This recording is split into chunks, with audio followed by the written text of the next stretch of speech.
Tesla has so much good news this morning that it must be just overwhelming investors and causing them to not know whether to buy or sell. I don't know what to make of the market. Tesla started off this morning taking a dip in the pre-market down 6. Then it shot up like $13, $14 to +7 in the pre-market. And then when the markets opened, it stayed up, and that seemed to be about this China news with regard to FSD, which we'll talk about in a minute. But then the market overall, the Nasdaq especially, got crushed, dropped rapidly. Tesla went down as much as $11, $12 at one point, now has come back to only being down 7. That's just in the first 45 minutes of trading. Anyway, it's been an interesting morning to say the least. Now, again, so much good news. I reported some of this last night. If you didn't get a chance to listen, we now have Cybercabs that will not need a paint shop. The Cybercabs will be made out of polyurethane, and the polyurethane will be using a special injection method to inject the paint into the polyurethane. And so that's a very big savings in terms of weight, in terms of expense, et cetera, et cetera. Now we also had the refresh Model Ys shipping out of all 4 factories simultaneously, including the fact that Shanghai is up to full production on their Model Ys already. And that's just Shanghai. We haven't heard any specific details, but we know that we're already shipping out of both California factories, and I believe Berlin is also beginning to produce as well. We also have the promise of a Model X and a Model S refresh later this year. That was announced yesterday. We have Elon Musk turning down Uber flat and saying, "We don't need you, Uber, never mind. We'll go it alone," and I'll talk more about that in a minute. Anyway, then there's the additional, the news I just mentioned about China. All right. Now it is, let's go on here. I got to pass all that up. Now, Tesla's Shanghai factory is already producing Model Ys at full capacity. This is according to Zhongwen 2005. And that is very favorable for this year's deliveries, but more importantly, maybe for this quarter's deliveries. Maybe that'll help push those up closer to the 425 that the street is expecting. Investors Business Daily has this morning. It says Tesla faces perceived downside impact on its stock as Elon Musk focuses so much of his time on his Doge initiative. But that doesn't change the reality for the EV giant that includes new Model Y deliveries, self-driving launch, Optimus robots, and other positive catalysts, according to who do you think? Yeah, Dan Ives, of course. Dan says Tesla stock is edging. I'm sorry, the article says that Tesla stock was edging higher early Monday. Yeah, well, that's old news. Wedbush securities analyst Dan Ives concedes that Musk's Doge-related actions and more powerful alliance with Trump clearly could alienate some consumers to move away from the Tesla brand. He could have said, and it could cause some consumers to move closer to the Tesla brand. I don't know why people always forget the other side of that. He says there is some momentum around the effort in Europe and pockets of the U.S. as well.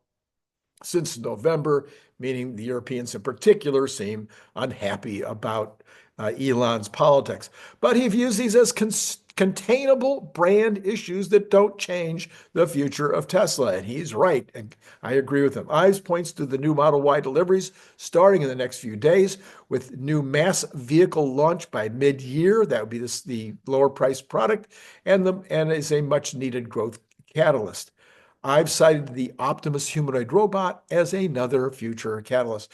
Of course, the planned Austin unsupervised FSD launch set for June is a huge factor for Tesla and for Tesla stock, according to Ives.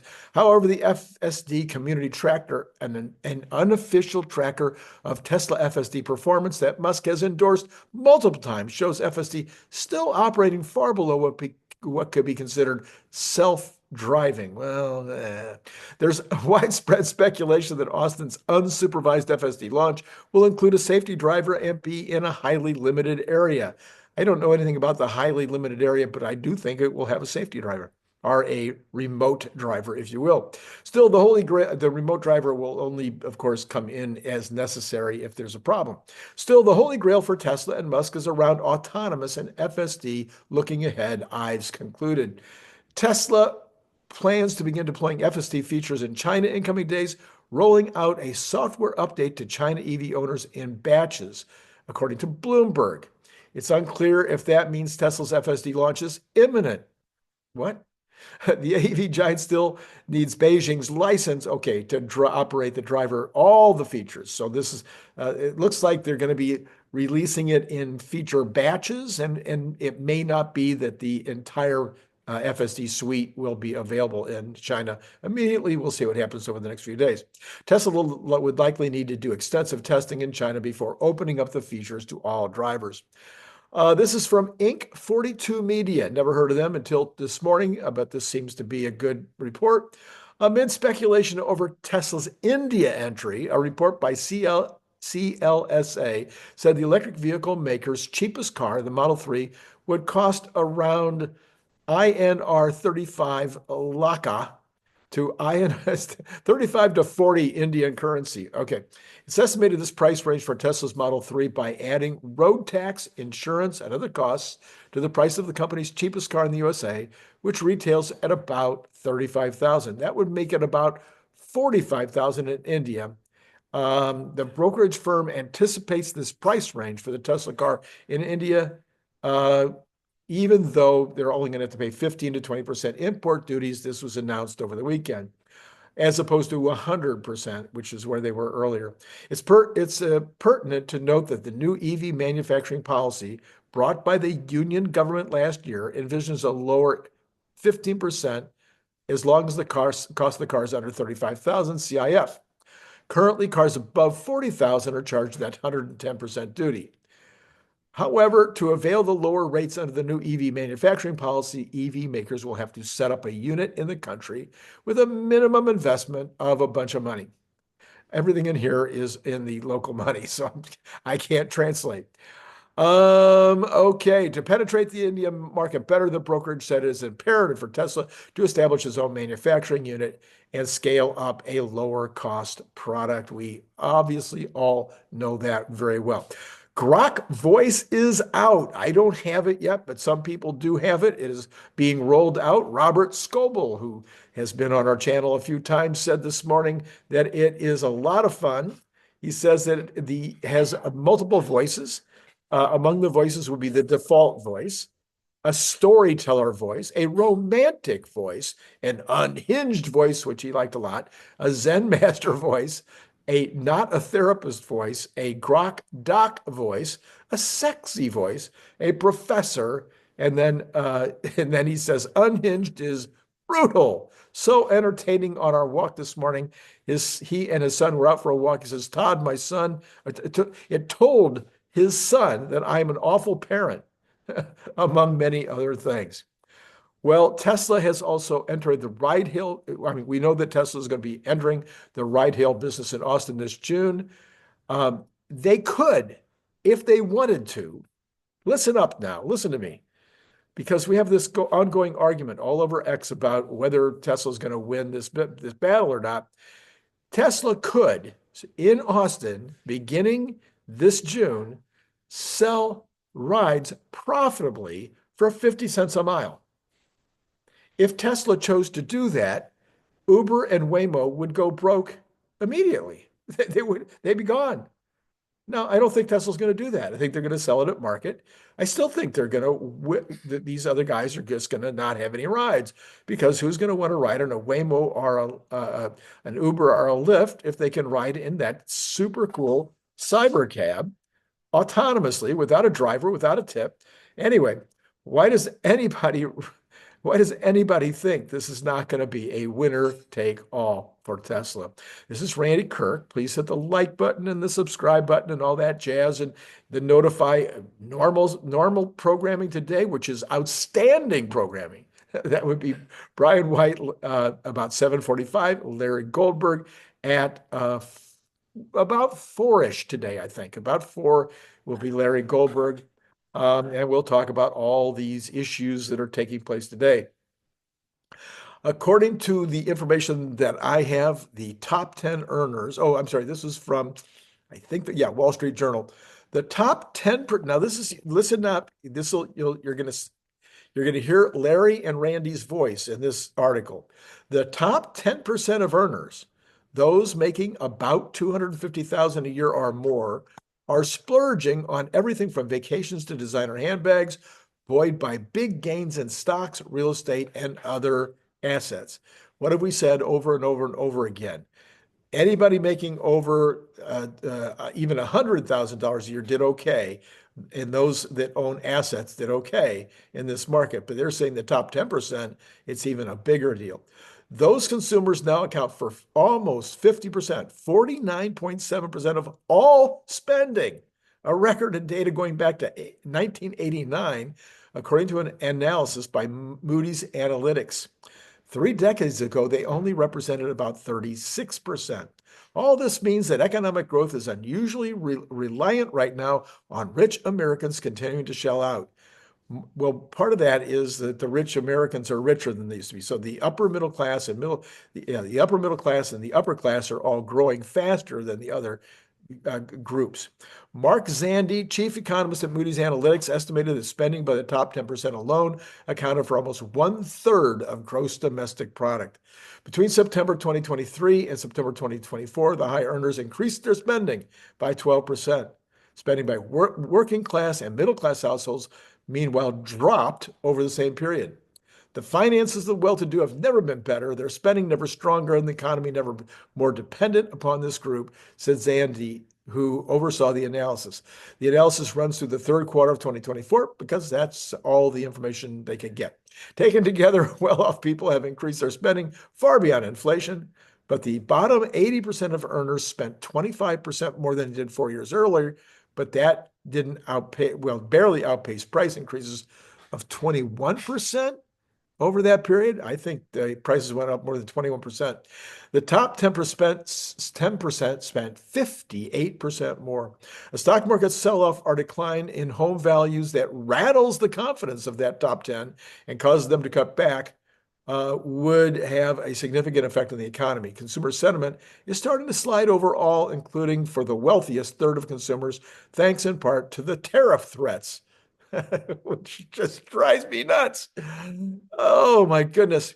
So the buying power of the richest Americans, wrote Zandi, tends to be older, which again, Larry and I have been reporting on. We have this older cohort that now has all the money. More educated people, stems in part from the swelling value of homes in the stock market. While rising asset prices are extolled as good for the economy, they are also widening the gap between those who own property and stocks and those who don't. I would say that that would be very good advice to the world, is become asset owners. It is going to become more and more and more and more important. You're going to want to own assets that you can turn into profit makers. So you want to own robotic cars. You're going to want to own robotic vehicles. You're going to want to own AI that has the ability to be turned into a business opportunity. This is where the action is going to be very, very big coming up. All right, where are the markets right now after all of this? Well, the Nasdaq continues to be way down. I have no idea why. I put out a note asking my followers if they could see any reason why the Nasdaq all of a sudden decided to just drop like a rock. Let's just see if anybody responded to that. No, nobody seems to have any reason why the Nasdaq dropped like, I don't know, 170 something, 100, more than 170 points, like almost 200 points in a very short time. It's kind of flattening now, but still kind of drifting downward. The Dow is still up a little bit, up 47. The Nasdaq's down 172, S&P down 19, and Tesla is now down $9.60. Apple is thwarting or going the opposite way after making a statement today that they would invest $500 billion in the U.S. Over the next 4 years. I think that looks like sucking up to Trump. I don't know. Could be. Google is up is up 66 cents, but that is all. The rest of the Magnificent Seven are down, including NVIDIA, who's reporting their earnings on Wednesday. The Cathie Woods are also all down except for Square, which is up 58 cents. So for the most part, market down, continuing down. Tesla, even as we've been talking, now down $10.38. I have no idea why. I would say all the news was good. I can't see any news that isn't good, and yet it is down this morning. I mean, really good news, stimulating news, stuff that I thought would be a catalyst, like the news out of China. Now, maybe people are discounting the news out of China with regard to the FSD because it isn't a full FSD suite yet. But really, that would be not Tesla continuing down. Nasdaq continuing down. Yeah, it's just crazy. Okay, percentage-wise, we have got the Dow up 0.1, Nasdaq down almost a full percent, S&P down 0.36%, and Tesla down 3.26. So even a greater downward trend for Tesla than its normal 2 to 3 times the Nasdaq. So there you go. Let's go ahead and take a look at bonds, which are not the reason. Believe it or not, they are down 0.2 of a basis point on the 10-year. That just changed to 0.8 of a basis point on the 10-year, which is really good news and should be a positive for Tesla. The 2-year is up 0.4 of a basis point, not really significant, and the 1 month is unchanged. So bonds are not the reason this morning. Let's go on to oil. Last time I looked, oil was down, but now it's up a little. But it's kind of in a very tight range right now. $7.53, up 13 cents. Brent, 74.60, still continuing with a $4 difference. Natural gas continues down, has dropped way below $4 now at $3.97. And that is a 6.19% drop this morning. So I guess the weather must be turning good, and the availability of natural gas must be strong. I think we can count on both of those things being true. Gold is flat this morning, 2,952. Silver down a little bit, 1.38%, still $32.55. Copper down 1.14% at $4.50. Still a strong price for copper. The dollar's down a little bit. Bitcoin down 1440 at 94,319. So overall, the markets, the equity, everybody, almost all the asset classes this morning are not doing very well. Bond market is doing okay this morning, but not, in other words, it's not rallying, but it's not down that much. But equities are not doing well, and Tesla in particular not doing well. All right, so what's going on? I don't know. Look, if you're going to be an honest analyst, sometimes you have to say, I don't know. I don't know. Don't know why Tesla's down. Makes no sense. Don't know why the Nasdaq down. Makes no sense. Don't have a clue. The only piece of news this morning that was, I thought, slightly negative. I mentioned this, I think, yesterday. Microsoft looks like they might be pulling back on their data centers, might be feeling like they've got too much money going into data centers. But really, I don't think that's what's happening. I don't think that's the reason. So with Grok, with all this new stuff on Grok, which is going to be on your car soon, with all the China news, with all the news about Model Y and Model S and Model X and the paint capability on, I mean, the news is really strong for Tesla. I don't get it. Maybe later today, this will all be a bad dream. It's now, okay, so remember to tune back in. Oh, first of all, last night, is time just going by. Okay, so last night, I did a show last night where I tried to do a reanalysis of what Brian Wang has been saying about this multiplying effect, which again should be good news for Tesla, massively good news for Tesla. Anyway, I hope that was successful. I looked at some of your comments. They seem to be good. So I'll put that card up there in case you didn't check that out yet. Later on today, Brian White and then Larry Goldberg first, around 4-ish, somewhere around then, and then Brian Wang at 7:45. And then here we have Tesla, being whacked around. is now $9.54. I mean, literally, it went from that $11 down to $8 negative to $9.54 negative. I mean, it's all over the place right now. And Google has actually popped into the green all of a sudden. So that is what a morning. Crazy stuff, but everything about where it was except for Tesla, which changes every second. Okay, let me know in the comments below if you know any reason why the Nasdaq crashed. It's not really a crash. Why the Nasdaq got crushed this morning. Why Tesla is down with all this good news makes no sense to me. It has been great, as always, having this conversation with you. If I could find my way out of this Zoom program.